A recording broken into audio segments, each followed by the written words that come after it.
بسم الله الرحمن الرحيم.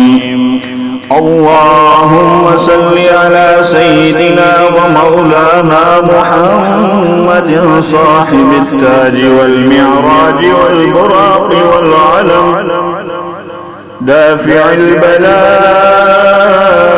والوباء والقحط والمرض والألم،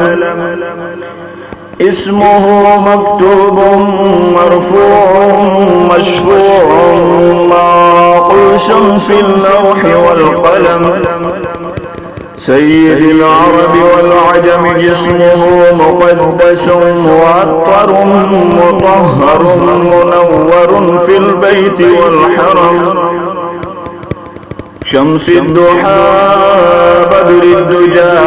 صدر العلا نور الهدى كهف الورى مصباح الظلم، جميل الشيم شفيع الأمم صاحب الجود والكرم، والله عاصمه وجبريل خادمه، والبراك مركبه، والمعراج سفره، وفوق سدرة المنتهى مقامه،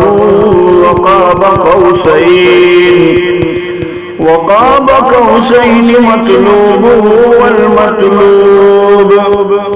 مقصوده، والمقصود موجوده، سيد المرسلين خاتم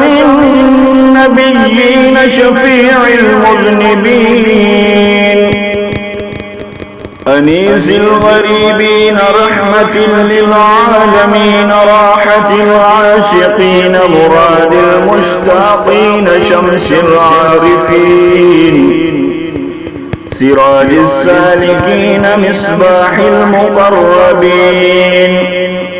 محب الفقراء والغرباء والمساكين، سيد الثقلين نبي الحرمين إمام القبلتين،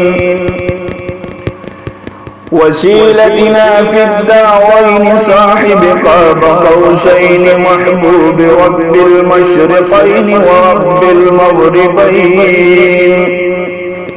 جد الحسن والحسين مولانا ومولى الثقلين، أبي القاسم محمد بن عبد الله نور من نور الله، يا أيها المشتاقون بنور جماله صلوا عليه وآله وأصحابه وسلموا تسليما.